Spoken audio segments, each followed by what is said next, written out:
What's up, everyone? This is Soul, and this is another episode of Warcraft Weekly, the show that is back, and it is darker. It's slightly darker, according to chat. I feel great, though. It's good to be back. I've been gone for about a week, but right now, this particular weekly, it's going to be very different. One, I'm shooting it kind of late. I'm also doing this live. My chat is like over here. They're going to be, I don't know, they're going to be helping me out or distracting me or whatever. But of course, it's good to be here. And what I'm going to do is just kind of get myself. This is me. This weekly is mostly for me. I'm getting caught up with everything that I had missed throughout the week. And it seems to have been quite a bit of stuff. And so I'm just going to take a look at stuff, read stuff, react to it, share my thoughts and feelings for those who somehow missed that. And I appreciate that. So as I said, I am pretty much just gonna go down this list of stuff that I had linked. I hopefully put it in some sort of like relative order. We're gonna be looking at stuff. Not everything you're gonna see. You're just gonna see like me, like kind of like deer in headlights reacting to like some of the stuff, and then I'll leave some comments, and that's going to be how it is for this weekly. So use the navigation below to get to where you want to go, because I'm usually very long-winded for those who aren't familiar with the content. And well, here we go. So what do we have first? We have Legacies Chapter 2. So I did kind of watch this. I watched it enough so I can make a joke of it, but I haven't like really like watched it, you know what I mean? So we're going to take a look at that together. I definitely don't have like deeper, what's the deeper meaning to these sorts of things, you know, when it comes to stuff like this. It's super straightforward. It gets us caught up with what's going on in this story, you know. For people who might not be like Dragonflight is the kind of expansion I would say is the kind where new players can jump right in for the most part, right? That's kind of the vibe that we're getting. We're seeing like we're not seeing like this old conflict between the Horde and Alliance that we need to like really know the history of. Like a new player can jump into this not really knowing what's going on. And what Legacies is doing is slowly getting you know, folks that with limited knowledge or no knowledge of the franchise kind of up to speed. I mean, War of the Ancients is like is definitely one of the older books, and you know, there's only there's some there's some significant parts that were covered, like dragon stuff, but not too much. I'm not sure about the specifics. Obviously, I'm not like a super on top of the lore sort of person, but at least this particular flashback brings us back, you know, takes us back to the War of the Ancients sort of stuff. From 10,000 or so years ago, you know, so the Night Elves were doing stuff, you know, everyone was getting in on it. Pandaria was hiding away. Suromar City was closing itself off, was closing its doors. Everything cool happened 10,000 years ago. It's kind of like how we experience the Warcraft timeline now. Everything happened in that moment, you know, in that time period, just like how everything is happening in this time period now. So I hate time travel stuff. I want to make that clear. Time travel stuff, it almost never works out. Almost anyone, any franchise, any story that's tried to cover time travel, it always comes off, it never feels like complete. This is how this weekly is going to look. Scuffed, whack. It's going to be I'm going to edit the shit out of it for the rest of this day. Twitch drops and how it's going to work. Okay, Twitch drops. So we got news on that and how that's going to work. Okay, so event periods have been adjusted. Okay, so we have an idea of like how of when and how they're going to work. They adjusted the times, which for me is terrible, but for you guys it might be great. But we also have specifics on what kinds of drops we're going to get. So on November 15th to the 18th, which is like approximately a week from now, 4 hours of time will get you a kite, a little companion toy, not toy, but a pet. Okay, cool. And then and that's only a 3-day period, 15, 16. Okay, so it's a 4-day period. So if we go with like what our normal stream schedule is, so that kind of works out. But it starts at 3 p.m. Pacific Standard Time, which is very much not my usual stream time, but I'm going to be on anyway. So I'm gonna readjust my schedule for that for the next couple of weeks or so, or at least like the first day. Definitely on the first day, I'm going to kind of like have a longer stream just so we can all hang out and stuff.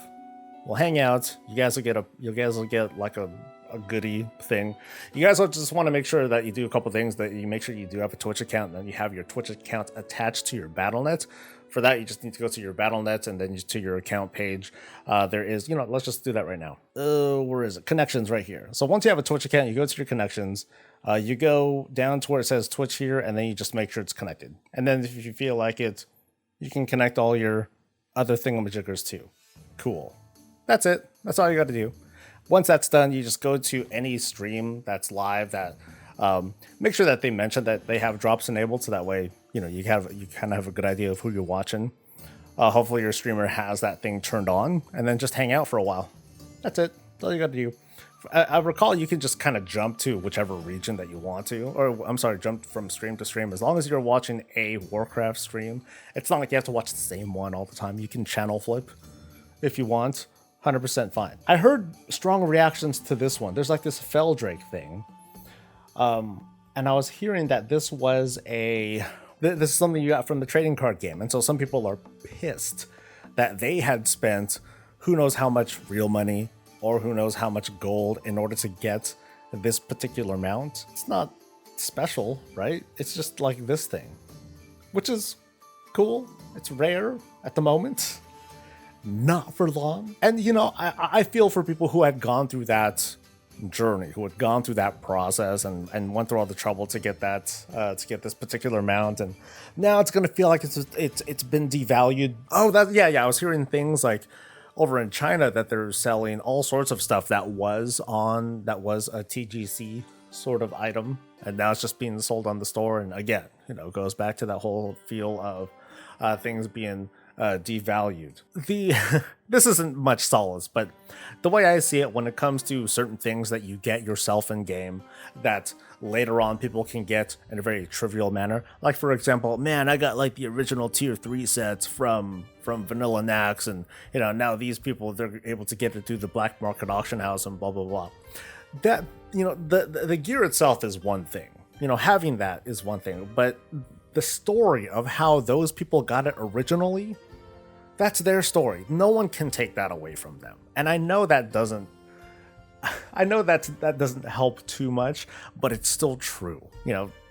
Being able to hold on to those memories of how you got those things on your own is much more important than how we would feel about other people getting like the same thing, because their story isn't as epic. But we don't need to push that on people. Do we? I don't know. It's lazy on their part that they could have designed one for this event. They could have, they wanted to try this out. It's kind of like what they did with the, it was the Prime giveaways. They gave away those helmets that they stopped selling like a little while back, and now they wanted to do it as a giveaway for people who happen to have a Twitch Prime sort of thing. Only in that case, that thing was totally not worth it, because not everyone cares for the benefits of not Twitch Prime, but Amazon Prime. Not everyone cares about that, and so there's not much of a value prop of, hey, I really want to get Amazon Prime so I can get those helmets. Yeah, this is way easier. This is just much more accessible. It's just a way to get folks excited about it, and I know that some folks are going to be pissed off about it, but I don't think that does much to take away the excitement of just getting some free shit. Some folks aren't too fond of being compelled to watch Twitch content, and I think there's something else about subs, and I'll talk about it in a second. Some folks are just pissed about, I got to do an external thing in order to get like something else. For a lot of those folks, they're not going to see the value anyway. They're not going to see the value the same way anyway, because they might not have been there for the time. For some folks, it's the principle of it, right? I should be able to get this item in game. I should not have to do extra stuff, not even opening a browser and going through the trouble of giving my information, blah blah blah blah. Some folks among streamers, among content creators, some folks are like, oh well, that's just gonna make like big streamers even bigger, because what most folks are going to do, they're gonna, who don't normally watch Twitch, they're gonna go to Twitch, they're gonna go to the Warcraft thing, they're gonna find their way there, feel their way there, and they're going to click on the first couple things that they see, which is going to be like the top, usually like the top people. And maybe they will mute it, maybe they won't, but it's usually going to gravitate towards those top people. And so there's a certain like, oh man, of that. But I think that kind of comes from Twitch being an imperfect thing. 4 hours is kind of a lot. Not everyone is going to be at their computer for 4 hours. I don't know how that works. I don't know if it's like a Twitch mandated thing that they have to be at least 4 hours in order for a Twitch drop to be enabled. If we're gonna talk the principle of the thing, this is not like a very high barrier, and it's not like if you want epic gear, if you want access, to content. If you want to be able to get to this island of prizes and goodies, you have to. It's not like that. It's just cosmetics, and so choose what you want to do, slack off and not bother with it, whatever. I don't think it's I don't think it's the end of the world here. Now there was one more thing. Support a streamer, here we go. Now this promo goes from the launch date until, for a couple weeks. You can also show your support for your favorite WoW creators by gifting an eligible creators channel 2 Twitch subscriptions, which is basically $10 in the United States. Doing so will award you the adorable. Oh, that looks terrible. Can we get a better picture, please? Yes. Well, so basically for $10 of your dollars, and roughly $5 of those dollars will go to the streamer who you happen to be supporting, you get a pet. I recall Final Fantasy 14, they did this kind of a little while back where they had done the same thing. Where you spend like, I don't know what it was exactly. I think it was a mount actually. You gift a certain number of subs to that streamer and then you get the mount or the pet or whatever it was. I think this is cheaper though, which I appreciate because that asks less of people while supporting streamers, while you, the consumer, the buyer, will get something that's reasonably priced. $10. Okay. It's not a donation thing. It's not a charity thing, unfortunately. I've always appreciated those, and I like the one that they did last time. Hazel said that you don't have to watch 4 hours straight, but you can watch it as you see fit, or just set it to play while you do something else. Yeah, like all you need to do, really, going back to the having to watch for 4 hours, it doesn't need to be the same person. It doesn't need to be 4 hours consecutively. It just needs to be 4 hours within that 3 or 4 day period. What else did I have? The Warcraft story. This was hilarious. I loved this thing. Is this still going on? Okay, so here's mine. Yeah, so here was mine, which is hilarious. Yeah, whatever with the factoids, but just the fact that it showed off my current transmog was dope. Yep, that's me. See, this is me flying off the world. Don't tell me that you've never done that. If there's anyone out there who was never fatigued out, ever, whether they were flying off the world or they swam too far or whatever, who has never done it? See? Nothing in chat. Yeah, so this mount is part of like this whole 1 year long contract where you gotta prepay. You can't just tooking your way through this. You have to change the status of your subscription model from a 0 month or a 6 month to a 12 month. So it's a big commitment. It's a big money ask for some people, for some folks, and I totally get that some people are like, yeah, I don't think so, dude, but I really want that mount, and so I feel bad, and I can get that. For those who can't afford it, hey, grats to you guys. You're able to afford it, but it does come with some cool. It does come with some cool stuff, and let me double check. Can I buy this individually if I wanted to? If people can at least buy this individually, then I am not exactly okay with it, but that's something that's acceptable. Yeah, it doesn't look like it comes as a thing that you could just get a la carte. But otherwise, for folks who can't afford the upfront cost, it's awesome because you're saving money. You're getting a whole bunch of mounts that you may or may not want anyway, but you're gonna get them. It includes that beetle thing that's up there. I haven't even seen it. So I get a baby Crypt Lord that can fly. Oh, that's dope. Oh, this thing's awesome already. Okay, so I get a baby Crypt Lord. Rawr. Okay.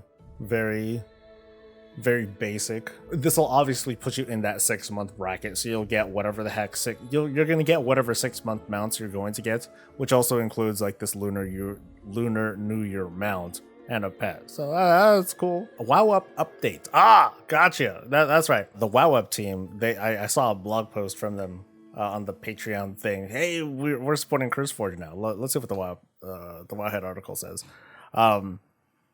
The developers of the popular third-party add-on manager Wowup announced the launch of a new app which supports Curseforge downloads. Currently in beta testing, this new manager is separate from the original Wowup manager, though both will continue to be maintained. So I downloaded the new one. I popped it open, and here it is in all of its horror. And here's the Curseforge one, also in all of its horror. And God, look at that. Ugh, an ad, and look at over there, it's a thing for an ad. That's all it is now. So you basically have two not very equal clients. I would say that pound for pound, the Wowup client offers more options at this point, mostly because of this option here. Oh my god, an ad, literal cancer. You can install from URL. So this means you're able to link to like a GitHub page or some other websites, as long as, you know, just make sure that you're doing this with a website that you know and trust. That's why Curseforge doesn't do that, because they don't trust you.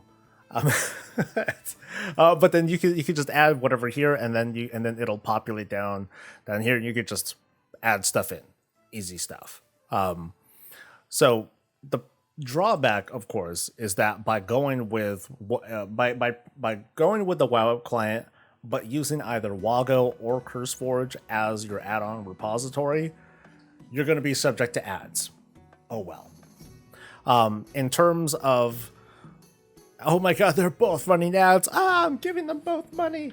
In terms of like performance and startup, I did notice that even the alpha client for Curseforge that doesn't have any of the Overwolf stuff in it at all, it seems to start off like, I think I counted 8 seconds slower. So okay, I got both clients on my start menu. I'm gonna hit the Curseforge client first, because I have less faith in them that they'll start up faster. I'm gonna hit the Curseforge, and then boom, CF. Okay, let's see what happens. There's Curseforge, there's Wowup. Oh, they're up! And that's it. So that was what, like about maybe 2 seconds or so? Let's go with 3 seconds, because I did the Curseforge client first, which means that the Curseforge client is literal garbage. It's the same stuff. Why is Overwolf negative? People have it in their heads that Overwolf will sell your information, that they will give out your information and sell it to third-party vendors and stuff. But there are two things to consider. One is that the Wowup client is using this Curseforge ad network thing anyway, so you're subject to that regardless. But for the most part, it's just people just kind of fool themselves with misinformation. That's it. That's really all it is. I do agree that the Overwolf client is very bloated. So here's the Overwolf client that I'm loading up now. So you have this box here. You got a loading thing. It's loading some stuff in the background that you don't even use.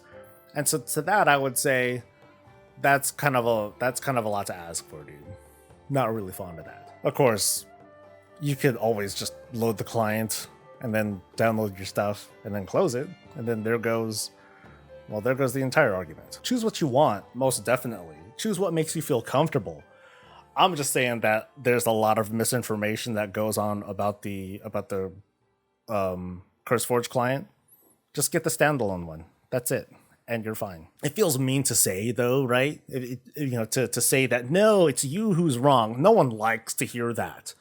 That's where downvotes come from, by telling the people that they're wrong. By going with one or the other, it's cool. I may go, part of me wants to go back to Wowup because, well, if I used more add-ons at once and I used add-ons that weren't part of the Curseforge network, then I would consider going for the Wowup client. So for people who are big LVY users, I think you might find an advantage here. For me, not really. And just to be like super transparent, I subscribe to the Overwolf thingamajigger, and it's because, you know, so that way I don't see ads on here. I mean, I see them here because this is an alpha client, and eventually once this thing does go live, then it should obey this and it should be fine. But I do it because I want to support the creators. That's it. There's no feasible way that I could donate to everyone's Patreon at once, and there's no model where I can donate like pennies here and pennies there. That doesn't feel very good. Subscribing to the client is the easiest way to do it. Choose what you want. I like using Curseforge because I love the searchability of it. And the Wowup one sucks. And it's sorry, team. But big data is something that Curseforge has and no one else does. So anyway, that's enough. That's enough shilling. The beta release beta's in release Canada now. That's right. Okay, so let's crack this thing open. I haven't even opened the beta all week. I updated it while on vacation, just in case. But I was like, I'm okay, because I heard there was new music. So let's see if we can get a listen on the music. But then also, shut up.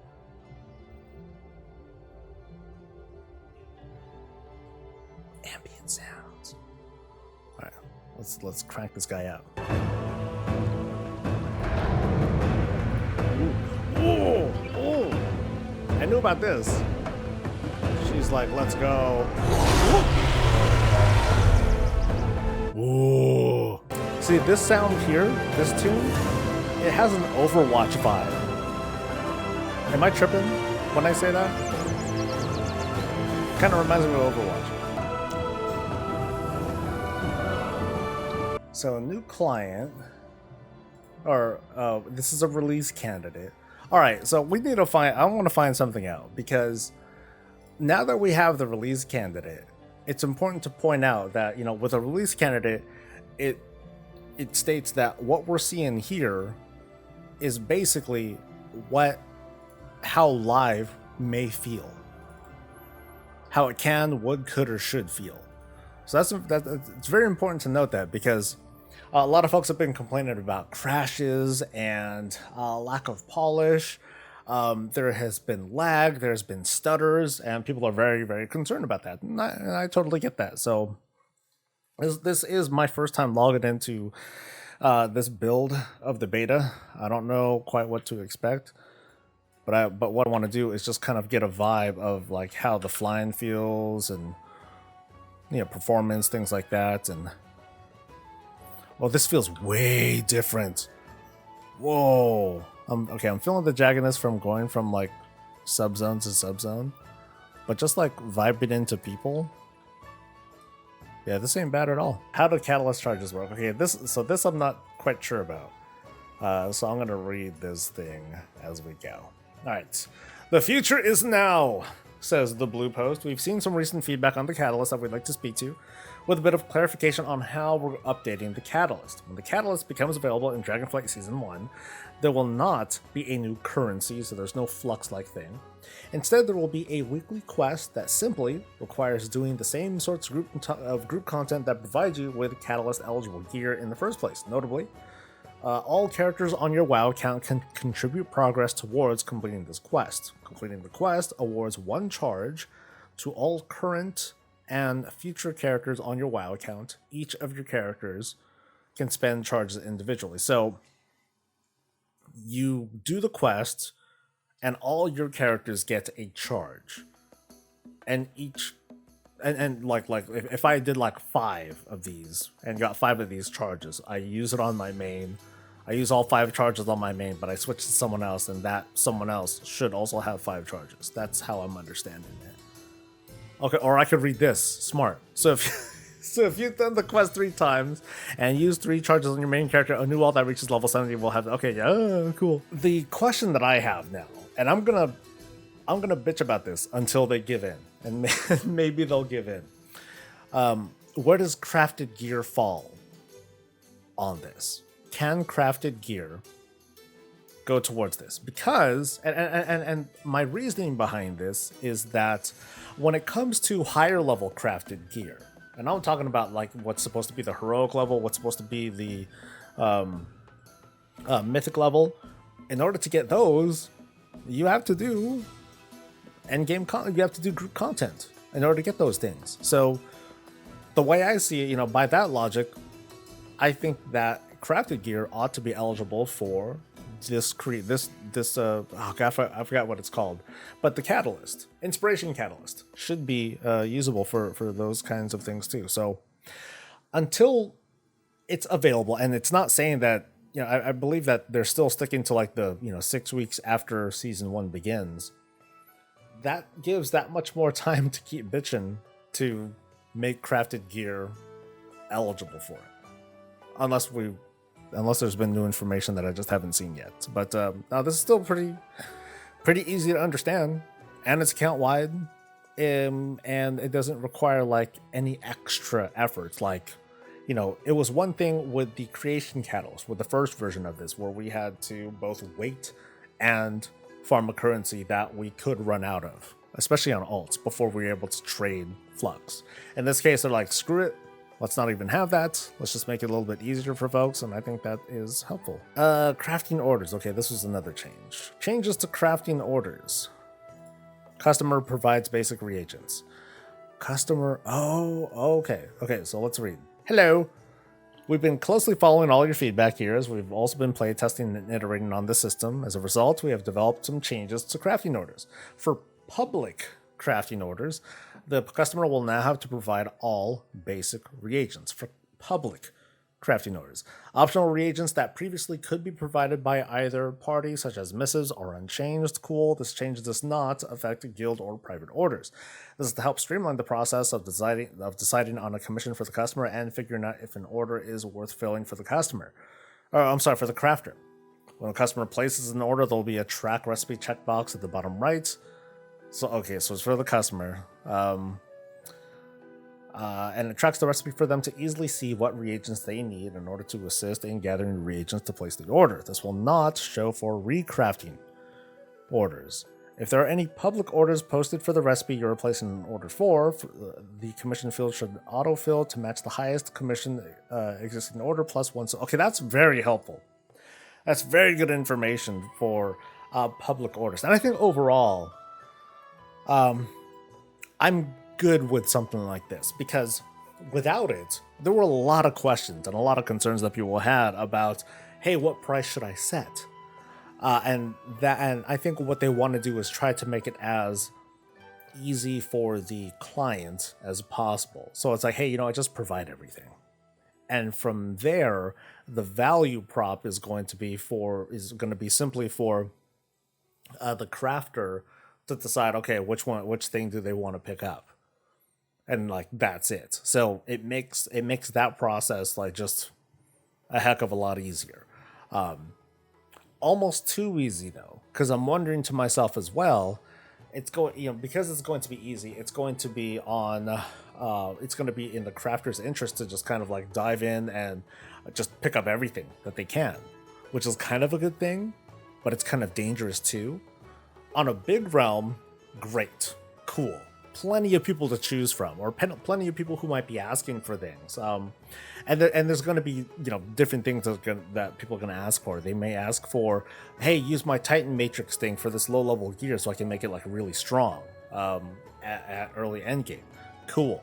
Or hey, I want someone to make me like a basic mythic piece of gear. Here's all the materials. Just go ahead and make it. That makes it very easy for the crafter to provide things without having to go through the trouble of, I hope I have cheap materials and all that. But I do wonder what that's going to do with the overall price of materials as well. The new crafting system should make it easier for casual players to compete in the market. I don't even know if it's necessarily competition. It's more like eligibility. So we're going to see people trying to make low-level gear, and anyone can easily jump into that. That's very easy.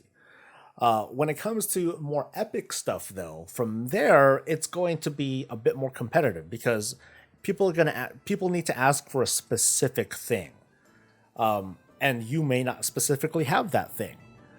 because you didn't work that one reputation, or you didn't work that one specialization in order to make that certain kind of epic. So you're going to see differences, and I think that's kind of cool. So some crafters may want to, instead of go deep into a tree, they're going to go wide. And I've noticed that. I'm not sure if this character can make a good example of it. Okay, you kind of can. Okay, so this character only needs 10, and I think 1. No, I think it's just 10 and 10.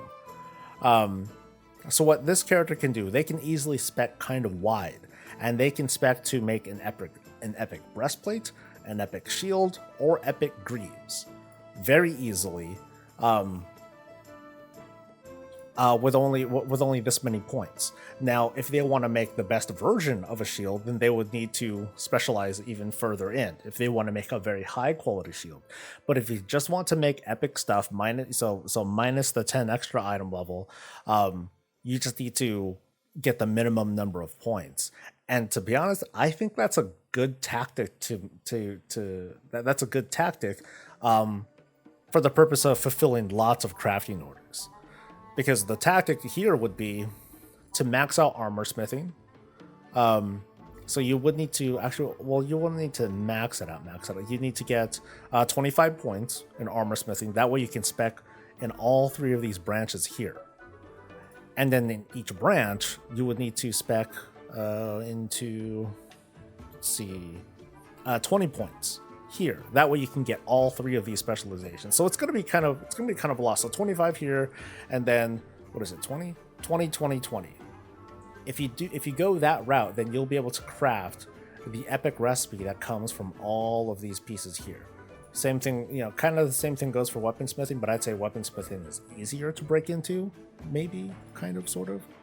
Yeah, so if you put,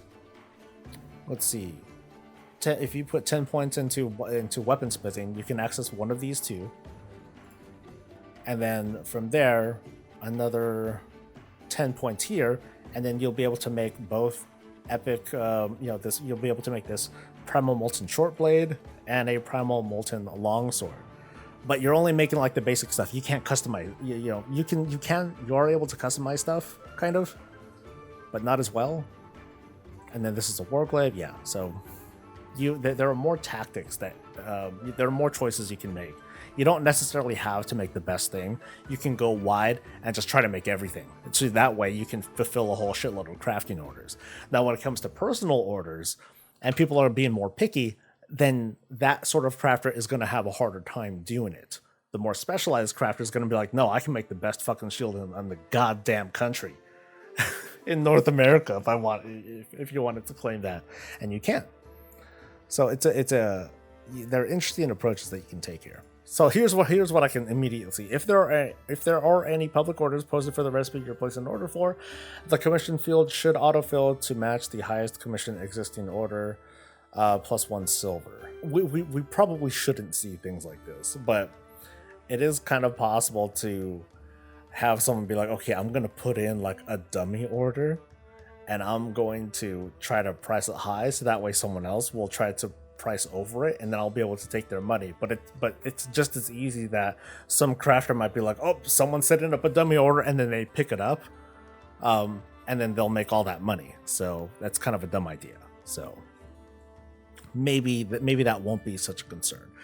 This is kind of a smart way to go, though. It'll kind of ensure it'll help to ensure that the potential client, is given a decent price, and it will prevent shenanigans, the way that I see it.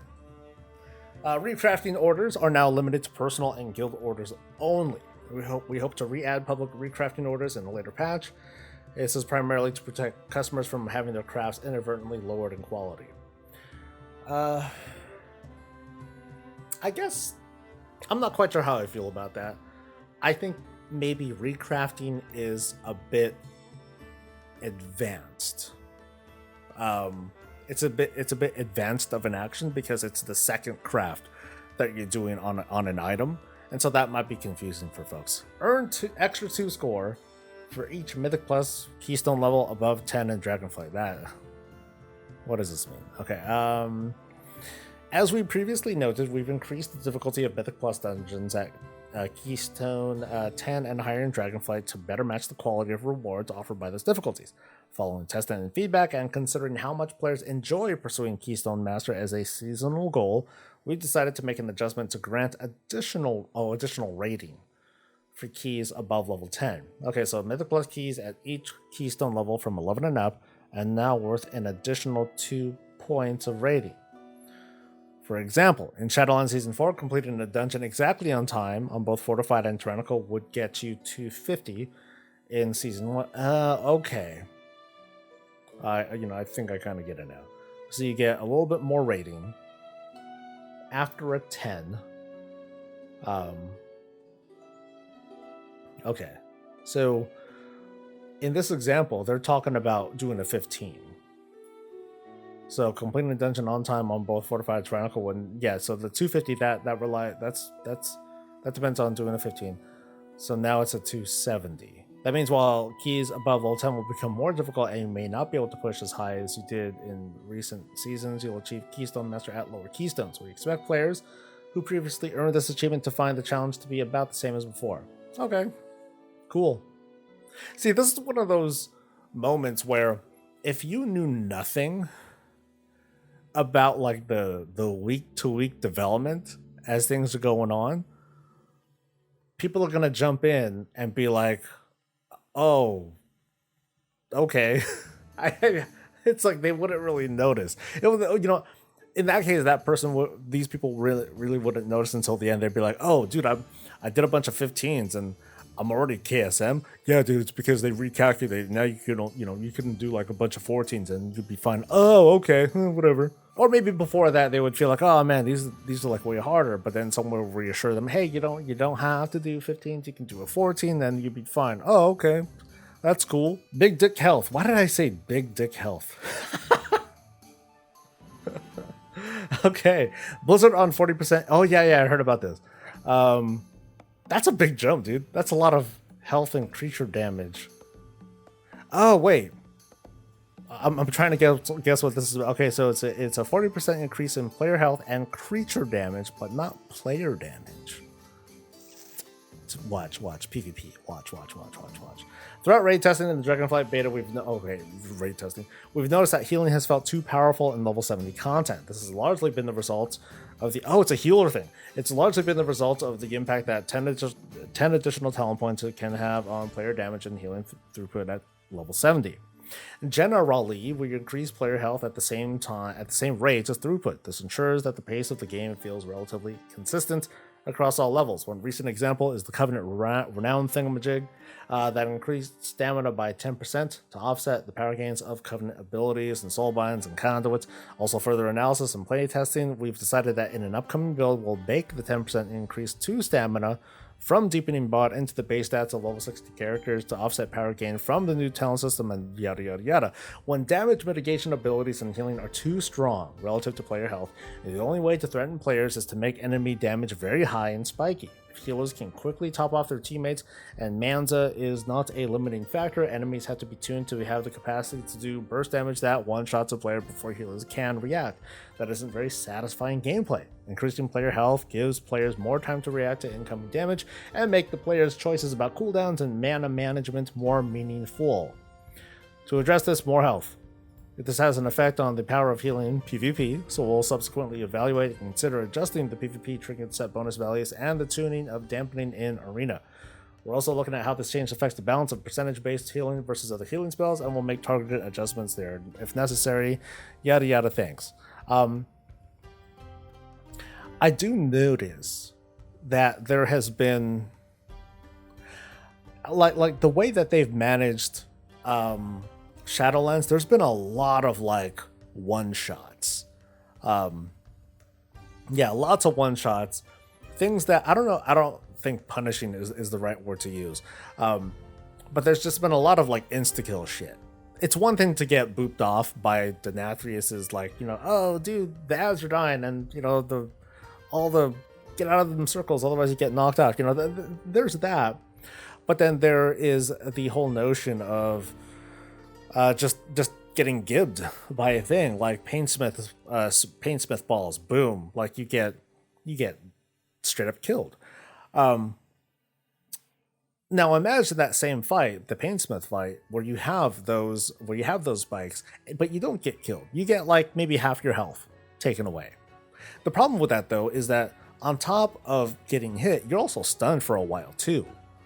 So not only are you troubling your healers, but you're also not doing any damage at the same time.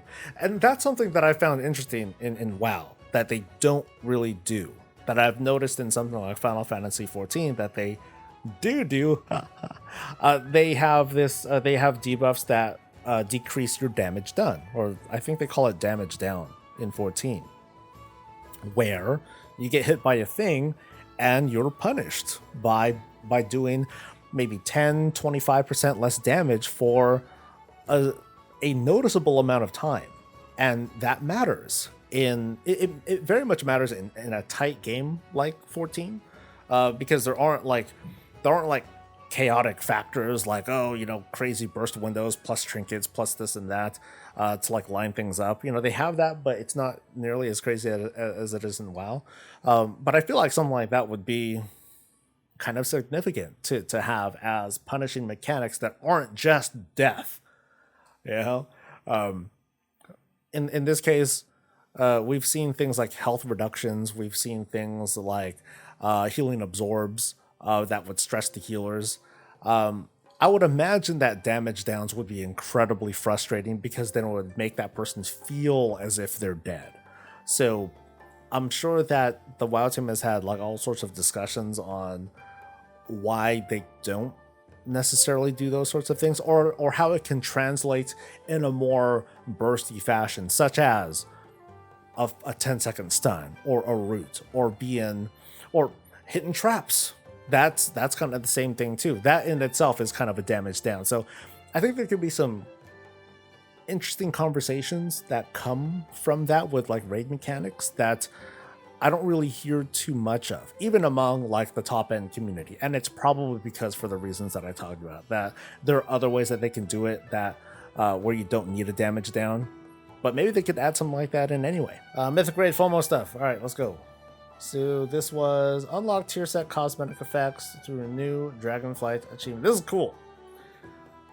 I think I said something about this. Okay, so Blizzard has added a new achievement to unlock cosmetic effects on some Vault of the Incarnate's tier sets. This achievement, Deep Cuts from the Vault, requires players to complete top-end Radiant, Mythic Plus, or PvP content. Complete one of the achievements or feats of strength. Interesting. One of the achievements or feats of strength listed below. We have to read this carefully, okay? You either got to kill Mythic last boss, get Keystone hero, or be an elite gladiator, and then you get this thing. It reads, infuse your armor with a faint echo of the Storm Meter's power, unlocking additional visual effects for certain vaults of the Incarnate's class set appearances. This effect is account-wide. So I guess they're talking about like these effects here, not those bananas on top of this dude's head. Bananas, right? Oh, it's playable. Ha ha ha. Okay, so I guess it's yeah, that lining stuff. That's neat though. So the way that I'm reading this, as written, complete one of the achievements or feats of strength. Feats of strength are limited. Feats of strength are these. Feats of strength, Keystone Hero Season 1, Dragonflight, Elite Dragonflight, Gladiator Fucker Season 1. Cool. So by doing these, but by having this here, it makes this an evergreen achievement, right? You only got to complete one of them. You don't got to do all three, just one of them. The way that I'm seeing this, 3 expansions from now, I can get this effect for this gear. And assuming that I'm correct, and you're damn right I'm correct, until they change this. This is dope. I like this. Because, however long it takes, whenever I get around to it, me and my team, hey guys, let's do it. We can get these appearances. And it's an achievement. So it's a guarantee if I can kill this fucker. Okay, so here's another, oh, it's a FOMO thing, but purchase 2 auto mounts with Dragonflight dungeons and raid gear drop. A new NPC has been spotted on the beta. He's selling the mounts in exchange for Dragonflight dungeons and raid drops. Okay, so what exactly do you need? Okay, so you get a mount, and to get it, you trade accessories. That's kind of a smart approach. So you need all 3 of these things. One, okay, these are all things from, so dungeon. And then for this one, a different mount, this drops from raids. You can do LFR, and maybe you'll get it. This is an interesting approach. It's new. They haven't done something like this before. I can definitely see like some of the bitching coming from this. Like, hey, so I gotta fight for people's drops just so I can like get these things. But the fact of the matter is, like, you can do Raid Finder if you want this stuff. So I feel bad. I'm kind of like dunking on Raid Finder here, but it's just Raid Finder, man. I would say like that's not the worst place to consider. Or if you want to do like leveling dungeons or just max level dungeons to get like these rings or whatever, I don't think that's such a bad thing either. Now, if it was like, oh yeah, you got to do normal and higher, then I'd have a bit of a problem with that, you know, because then you're definitely encroaching on people who are like, dude, this is definitely an upgrade for me, man. Or like if it's like within your team, well, it's definitely an upgrade. You're gonna keep this shit so you can get a mount, you son of a bitch. Of course, that feeling doesn't change. You know, those feelings are still going to be there, even at the Raid Finder level, even at the leveling dungeon level or whatever. But they're giving this a shot. I say let them give it a shot. You know, we've kind of gone over possible scenarios where there could be bad feelings, and someone who needs on a ring that someone else could actually use because that person wants a mount and they need on it and they get it or whatever, they're dicks. All right, blame them. They're the ones that are messing with this. Not, you know, I wouldn't say that the WoW team is at fault here. They're enabling that the sort of behavior, but it's still on that person being a dick. So don't lose focus on who the actual asshole is. On the latest Dragonflight beta build, new Renown rewards have been added to help alts catch up on Renown. At Renown levels 10 and 20, and I believe there's a total of what, 30? 20, 30? So this is 25. Also, so is it all 25 now? Nope. Tuskar 30. And Valdragon, so they're special. Wow. Good for you guys. Okay, so they're special. But once you get to Renown levels 10 and 20, you gain 100% rep earned while below that Renown level. Does that stack? It is. It does stack. Although most of the Renown rewards in Dragonflight are account-wide unlocked, some of them are not, like the gear. Well, who cares about the gear? Profession patterns. This is where the whole notion of account-wide Renown, blah blah blah, that's what it really falls under. It falls under the ability for your alts to get these patterns in a timely manner. And I have gone over, and hopefully it hasn't changed, I have gone over how it is that you get to each of these patterns. It's actually fairly thoughtful. You don't need to get a very high Renown level in order to get some of the more epic recipes that are going to be helpful for you. At higher Renown levels, that's where you'll be able to get recipes to make profession gear. You'll get recipes to make better recipes to make gear to make your professions better.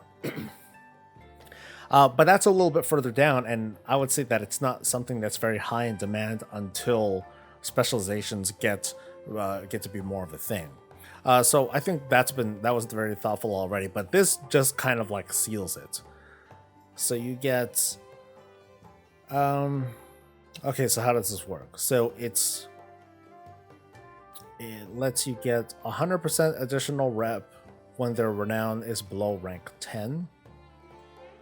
Okay, I get it. So if I have an ult that starts off with whack ass rep, it's like at 1 or whatever, they're gonna get 200. Yeah, so they're gonna get 300% basically, 3 times the amount of reputation until they get to rank 10, and then it's twice as much until they get to rank 20. And at rank 20, you're kind of done. Like in terms of recipes, I don't recall that there are any like significant recipes to get. I think there's like some at like 20 something or 25, but I don't think it's like that huge of a deal. Once you get to 20, you're mostly fine. I do recall someone had posted that during the World Quest bonus event, I don't know if that's going on right now, is it? But during the World Quest bonus event, you get like these really big, you get like a really big reward. When you complete 20 world quests, you get a token that's worth 2,500 rep, which is basically a level. Now, if I'm on an alt, right, this should, in theory, be like hella more, right? That's crazy. So that's like 3 levels that, and also will be able to get like right away. So the World Quest event is going to be super lucrative. So I normally don't like doing this. I normally don't like reacting to summaries to things that I haven't seen myself. But this is a bit long, and so, you know, this is just me giving kind of a warning there that this is as far as I'm going, and I can only react so hard to this. So, by the way, thanks Wowhead for providing most of the articles and all this stuff and all the content that I've been reading. The trip was Preach's idea, planned and paid for on the basis of asking the questions that he wanted, rather than fulfilling an agreed upon a commitment. His goal was not to do marketing for them or help announce a release date, but to offer viewers an honest impression of the direction of Blizzard and Warcraft as a whole, which would get a lot of traffic that could be understood as marketing for both him and for World of Warcraft. But yeah, letting people actually see what's happening at Blizzard is better marketing than any pre-scripted event. That I can agree with. Live interviews and mass media blitzes are often constrained by time, making it difficult to expand upon important topics while still getting through all the talking points. This format put Mike in their offices so that developers could just walk downstairs rather than shuffle from interview to interview, repeating the same talking points to half a dozen different outlets. Oddly enough, they agreed and gave his team virtually unfettered access to every part of the Blizzard campus, including some areas discussing upcoming development that they probably shouldn't have seen, like player housing. He even got to see Mike Ybarra, although the Blizzard CEO was far too busy to stop and chat. The only places he did not go were financials. He didn't look at Hearthstone, Overwatch, or StarCraft. I see he had little interest in them, sure, or even visit the Classic WoW team because it was in a separate building. Though he has shared that Blizzard will be sending out some things in the coming months that fans of Classic WoW should definitely respond to. Season of Mastery, Round 2. The third era of Warcraft, Dragonflight, is changing the core game entirely. Whether or not an official descriptor, it's been referred to as the third era of World of Warcraft in the sense that it represents a fundamental change and approach for the long-running MMO. He wants to know what's changed internally to drive these redesigns and where the game will go from there. One of the big talking points was the amount of content that gets left behind from expansion to expansion. Things like garrisons, warfronts, and island expeditions get created and then dropped as soon as the next expansion arrives, leading many players to believe that these features were dropped due to being failures, though the truth is most of them are designed to be standalone in the first place. In some respects, this seems like a wasted effort in building up island expeditions or warfronts, knowing that they're not intended to be brought forward into Shadowlands, an expansion of which they don't fit thematically with, though this isn't entirely wasted effort. Much of the tech used to create those systems is reused in future development, as are the lessons learned from players engaging with those systems. I mean, is that really new information? I don't think it's necessarily new information than just kind of like restated, at least in this author's words. We kind of figured that, and if we were to define the third era, the first and second era, I'd say the first era of Warcraft was from the beginning all the way up to Warlords, probably.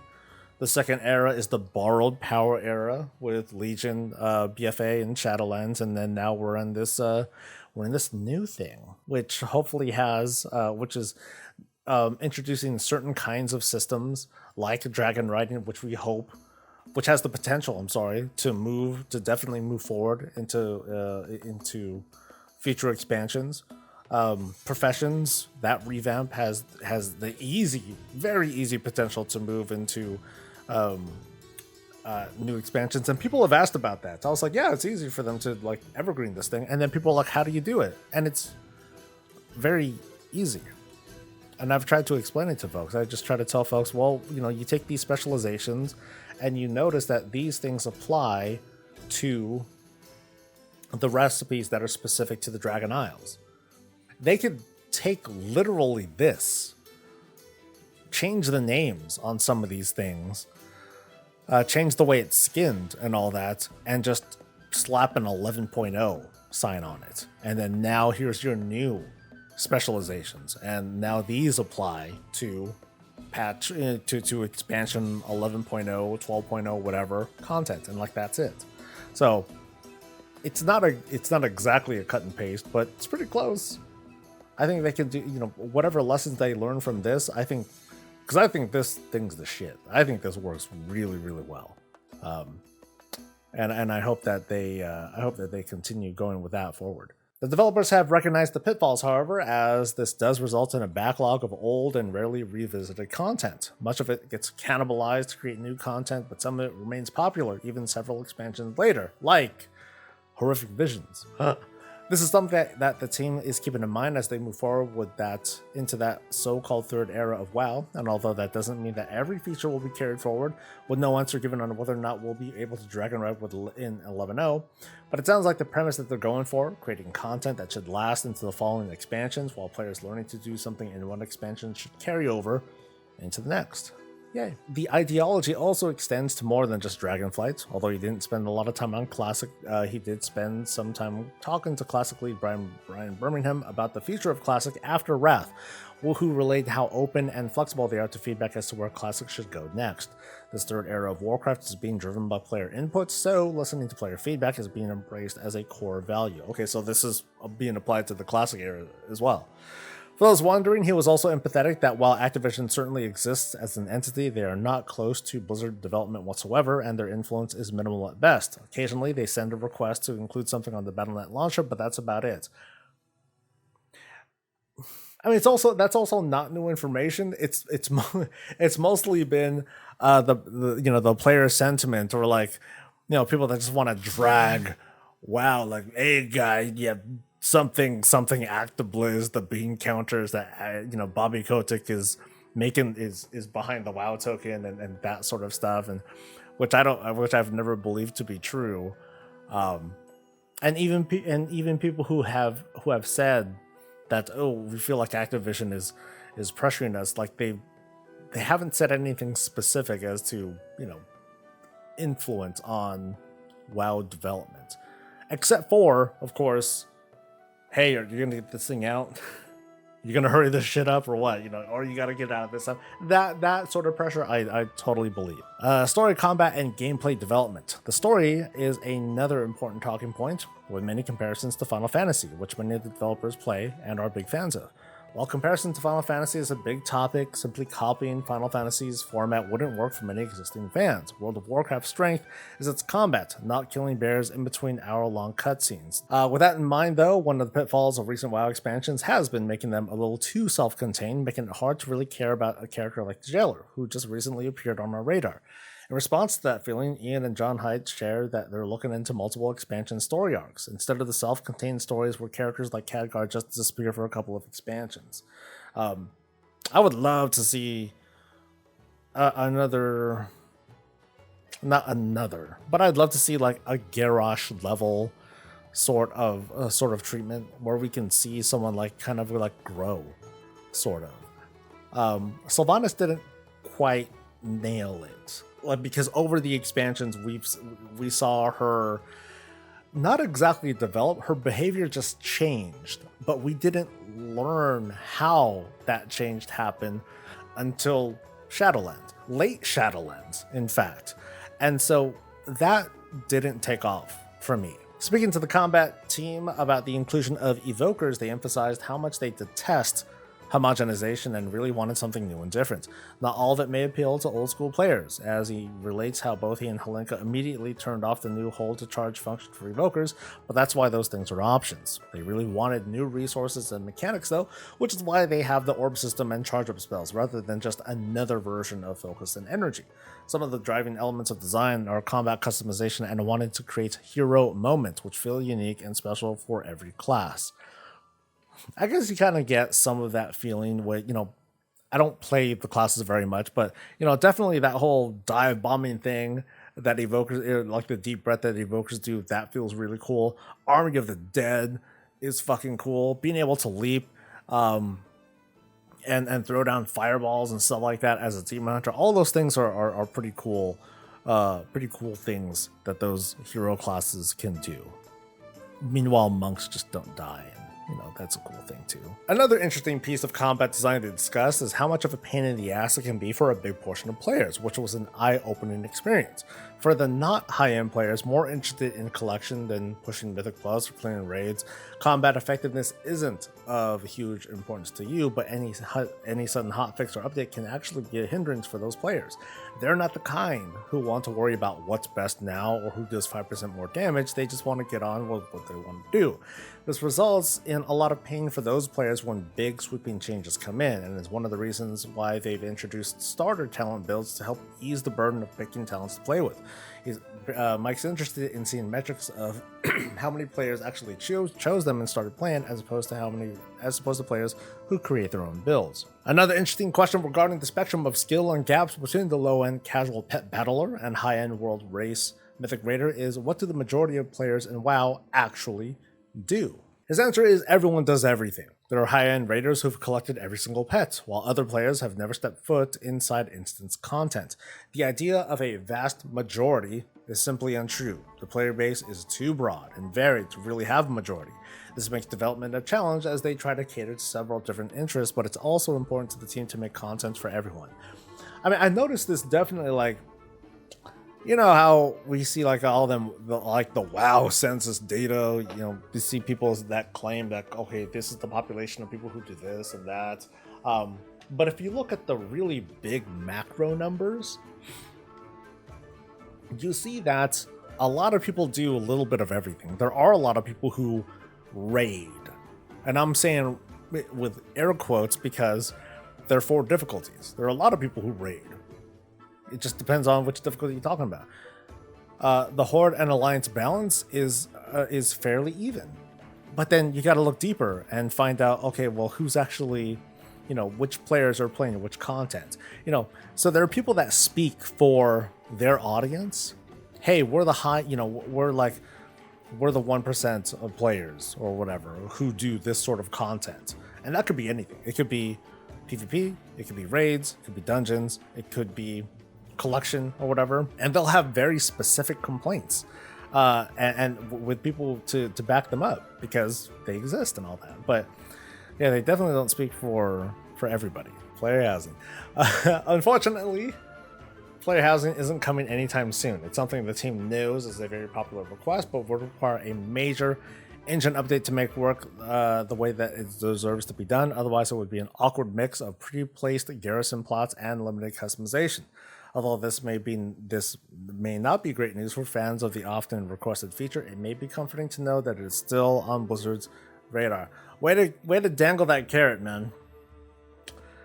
Hope never dies. And that was kind of it for what they had covered in the VOD.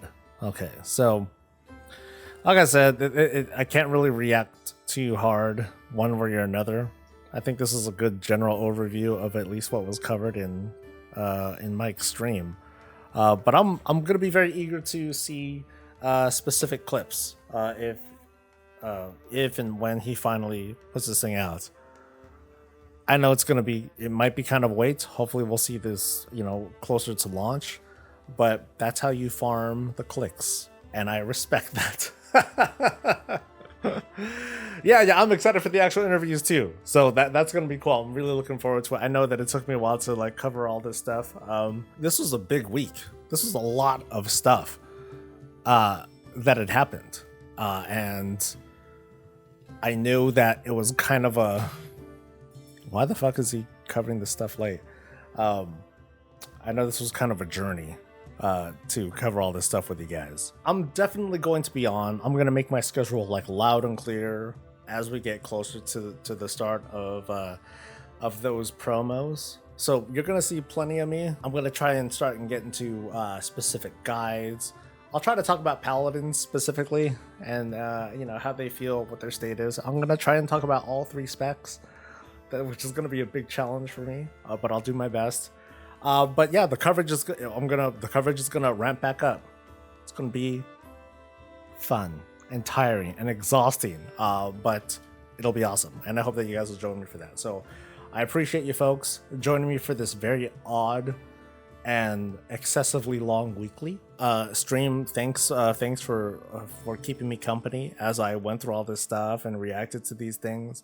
And to everyone else, again, thanks for watching. I hope you guys have a great rest of the day and week, and I'll see you guys as I see you. And that's it. Stay safe, stay healthy, and as always, homies, stay breezy.